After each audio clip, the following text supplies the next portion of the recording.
Merhaba from Keswick Village. This is the Rorschach Turkey update from the 19th of November 2024. A quick summary of what's going down in Turkey. An investigation began after Turkish Military Academy graduates, led by top student Ebru Erolu, drew swords during their oath-taking ceremony on Wednesday, the 13th.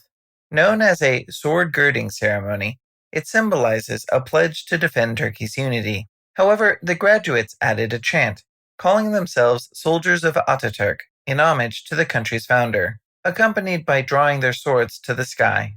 President Erdogan, who views Ataturk as a historical rival figure, condemned the action as disobedience, questioning whom they were challenging by drawing their swords.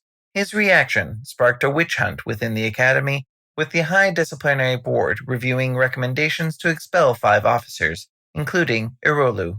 The investigation ignited a public backlash, with citizens and politicians rallying in support of the graduates.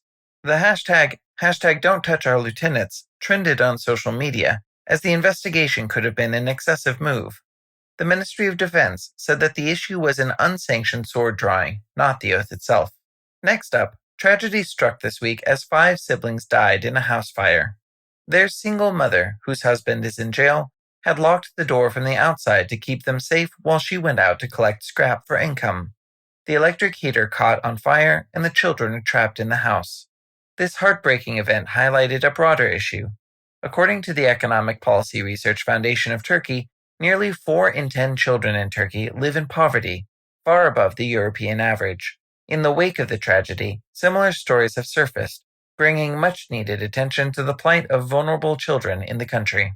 In other news, the ruling Justice and Development Party, or AKP, has withdrawn its Agents of Influence bill, which aimed to strengthen actions against alleged espionage activities. The deputy chair of the main opposition, the Republican People's Party, or CHP, announced the news, attributing the withdrawal to strong public and parliamentary opposition. Opposition politicians credited the united opposition and public pressure, saying it forced the government to backtrack, something that rarely happens in Turkey. However, AKP officials indicated plans to revise and reintroduce the bill. The bill proposes prison terms for actions that served foreign interests against Turkey's security. However, it raised concerns for journalists, civil society groups, and NGOs, as it could label simple opposition to government policies as foreign influence, potentially putting them at risk. At a recent AKP Congress in Batman, Yusuf Tekin, the national education minister, criticized Turkey's version of secularism, saying it restricts religious freedoms and differs from universal secularism. Tekin argued that secularism, as practiced in Turkey, opposes the values of citizens in conservative areas like Batman. He contrasted his view, which he defines as state-guaranteed religious freedom, with past secular policies banning religious symbols and religious education, and referenced controversial persuasion rooms for headscarved students as an example of imposed restrictions. In response, the CHP filed a criminal complaint, accusing Tekin of inciting division and misusing his position. The CHP said that Tekin's statements distort history, undermine the Republic's secular principles, and violate his official oath to preserve secularism. On an unrelated note, tensions erupted at the Democratic Party's 15th Ordinary Congress to elect the new party leader. The turmoil began when Gültekin Uysal, the party leader, unexpectedly called for the Congress and rushed it through. The party rejected İlay Aksoy's leadership bid, saying that the signatures she gathered for candidacy were invalid. Over this, Aksoy accused the leadership of staging a coup and likened the party to the ruling AKP, calling it corrupt. Uysal was re-elected as party leader. Following this, Cemal Nguyen and Salih Uzun, 2 of the party's 3 MPs, resigned, criticizing how the leadership race was handled. In some international news, the trade minister announced that the BRICS alliance has offered Turkey the partner country status. In previous shows, we mentioned that Turkey wanted to become a full member of the group, but the organization stated that they weren't taking in new members at the time. Even though the partner country status doesn't grant the country full membership, it still allows Turkey to engage in various economic initiatives with BRICS members. The minister hasn't announced whether the country accepted the offer or not. but officials clarified that accepting partner status won't impact NATO commitments. Turkey aims to balance ties with both East and West, but political differences complicate this approach. Government sources see this status as a pathway to stronger economic collaboration without straining Western alliances. On Wednesday the 13th, Yaşar Güler, the Turkish defense minister, discussed Syria's future, suggesting that the Free Syrian Army, a group formed by defected Syrian soldiers and civilians aiming to oust the Syrian government, could eventually transform into a national Syrian army if the country normalizes. Güler emphasized that Syrians opposed to the Democratic Union Party and Kurdistan Workers' Party, or PKK, which Turkey considers terrorist groups, would shape the country's future.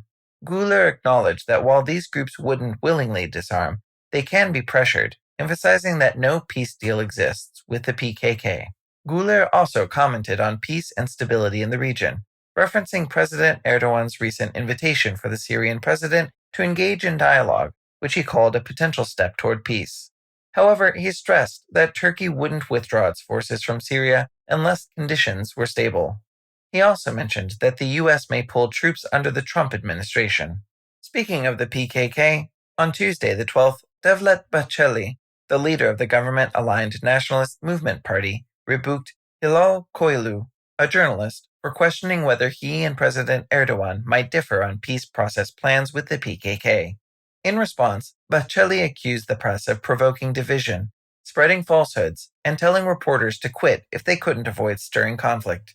His words drew criticism, with the Journalists' Union of Turkey supporting Koylu's right to ask questions in the public interest. Koylu stated afterward that she was simply fulfilling her duty. Tensions have risen due to rumors that Bahçeli independently suggested Abdullah Öcalan, the jailed PKK leader, could seek release if he called for the PKK's disbandment, a highly controversial idea, especially from an ultra-nationalist like Bahçeli. On Monday the 18th, the United States warned Turkey against housing Hamas leadership, stating that leaders of a terrorist organization shouldn't be allowed to live comfortably. Matthew Miller, the U.S. State Department spokesperson, pointed out some reports saying that some Hamas leaders had moved to Turkey, though they aren't confirmed.